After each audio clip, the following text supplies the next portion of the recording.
Welcome to doctor Michael's music therapy channel. இன்றைய பதிவிலையும் learning is a process அப்படின்ற தலைப்பில் சில செய்திகளை நம்ம பகிர்ந்துக்கலாம். த்ரூ அவுட் த லைஃப் ஏதாவது ஒரு விதத்தில் நம்ம லேர்னிங் என்ற இந்த விஷயத்தை தெரிஞ்சுக்கிட்டே இருக்கோம். ஏதாவது ஒரு புது விஷயம், ஏற்கனவே பழைய விஷயத்த ரிஃபைன் பண்ணிக்கிறது, இல்லை தெரிஞ்ச விஷயத்தை இன்னும் கொஞ்சம் அதிகமாக சேர்த்து கற்றுக்கிறது அப்படின்னு நிறைய விஷயம் இருக்குது. The day by day it gets refined அப்படின்ற ஒரு கான்செப்ட் கூட நம்மள நிறைய பேருக்கு வருது.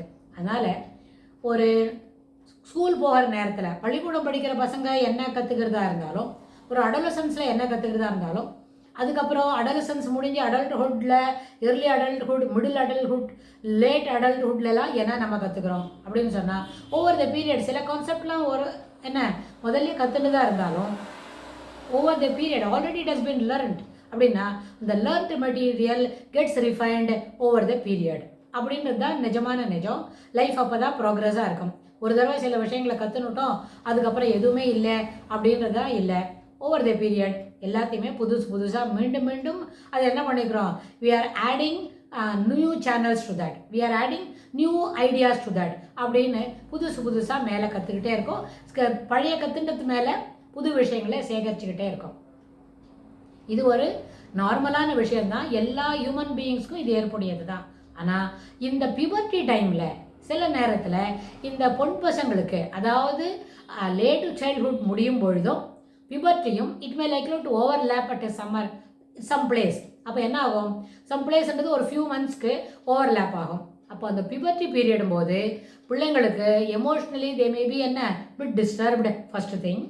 ரெண்டாவது, சில பசங்க ப்ரெசன்ட் டே சினாரியோவில் because of their dietic habits and food habits இருக்கிறதுனால நிறைய பசங்க சீக்கிரமே பூ பெய்திடுறாங்க.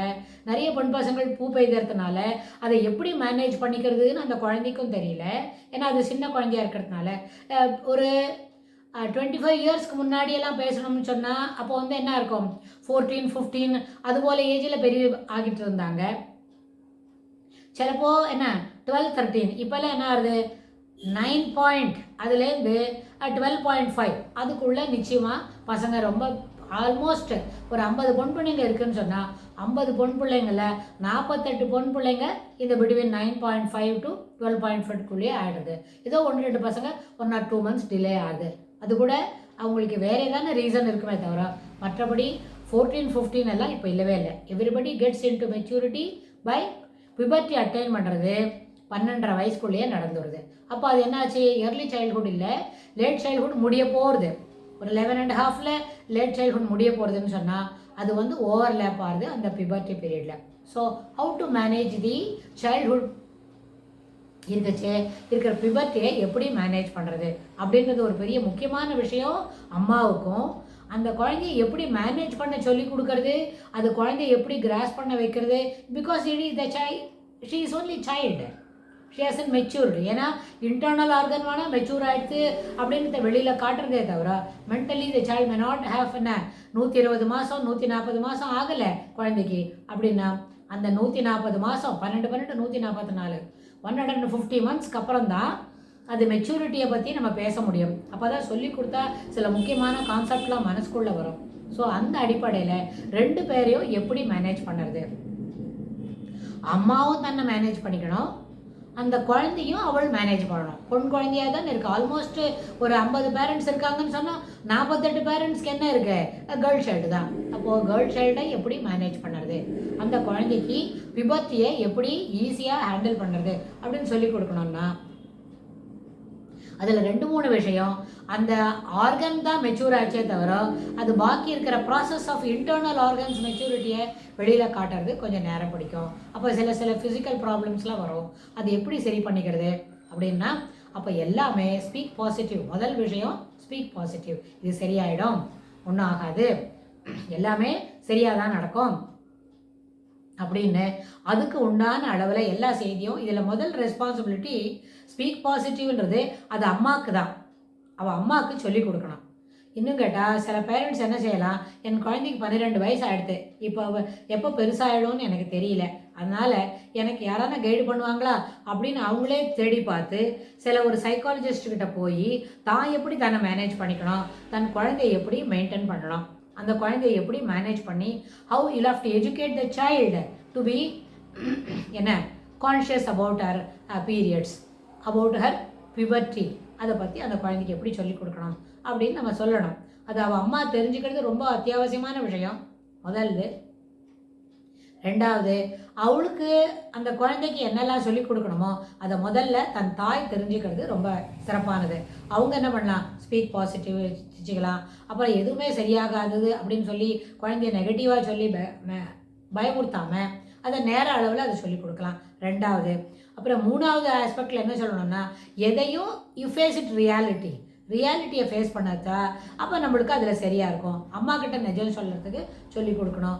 எந்த இன்கன்வீனியண்ட்டாக இருந்தாலும், physical disability or mentally the child is bit sluggish அப்படின்னா அதை கூட ஹவு டு மேனேஜ்னு சொல்லிக் கொடுக்கலாம். அப்புறம் வந்து ரொம்ப ஃப்ரெஷ் ஃப்ரூட்டு கொடுக்கலாம், ஃப்ரூட்ஸ் நிறைய கொடுக்கலாம். அப்புறம் கொடுக்கலாம்னு சொன்னால் கொடுக்கலாம்னா வேண்டாமா அப்படின்னு ஒரு கிராங்கியாக பதில் கேட்குறத காட்டலாம். கண்டிப்பாக ஃப்ரெஷ் ஃப்ரூட்ஸ் கொடுக்கலாம்.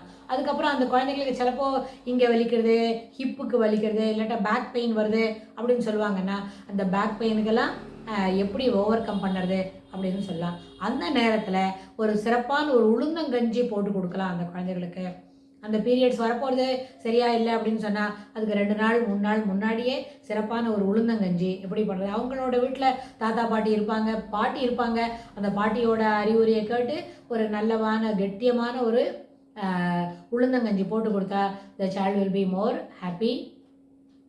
அவங்களுக்கு இன்டர்னல் ஆர்கன்ஸ் கெட் ஸ்ட்ரென்தன்ட். அப்புறம் ஹிப்பு எலும்பெல்லாம் நல்லபடியாக ஸ்ட்ரென்தன் ஆகும். அதனால் அவங்களுக்கு அந்த பேக் பெயின் வர்றது கணிசமான அளவுக்கு குறையும். ஸோ இது எல்லாமே சாத்தியம்தான். அது மாதிரி எப்படி எந்த பாயிண்டில் அவங்களுக்கு விலை குறைவாக இருக்குது, வலியே அதிகமாக இருக்குது அப்படின்றத பார்த்து ஒரு சின்ன சின்ன விஷயத்தில் there are individual differences in taking the pain அப்படி இருக்கும். அந்த மாதிரி சமயத்தில் அந்த பிள்ளைங்களுக்கு சிறப்பான ஒரு பாசிட்டிவ் மைண்ட் செட்டை கொடுத்தா these are all the passing clouds only. This pain can be என்ன you can overcome this in a few days from now. அப்புறம் எங்கெல்லாம் பாஸ்பரஸ் குறைவாக இருக்கானா பாஸ்பரஸ் சாப்பை கொடுக்கலாம். அப்புறம் பாஸ்பரஸ் இல்லாத போனால் வேறு இன்னும் எதானே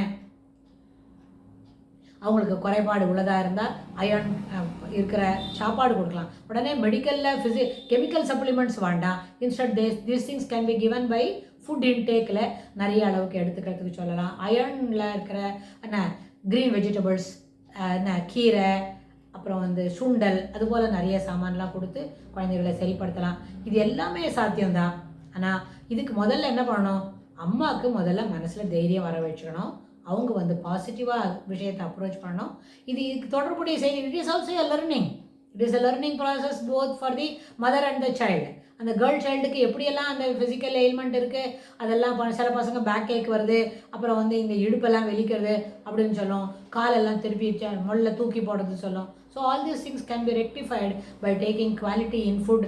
அப்புறம் என்ன இன்டேக் ஆஃப் ஃபுட் இருக்கே குவாலிட்டியில் நல்ல வழியாக சத்தமான உணவு, அப்புறம் இந்த உளுந்தங்கஞ்சி போலவோ இன்னும் நிறைய விஷயங்கள் இருக்குது. அதெல்லாம் என்ன சாப்பிட்லான்றதை வர வழி ஒரு பகுதியிலையும் தொடர்ந்து பார்க்கலாம். தேங்க்ஸ்.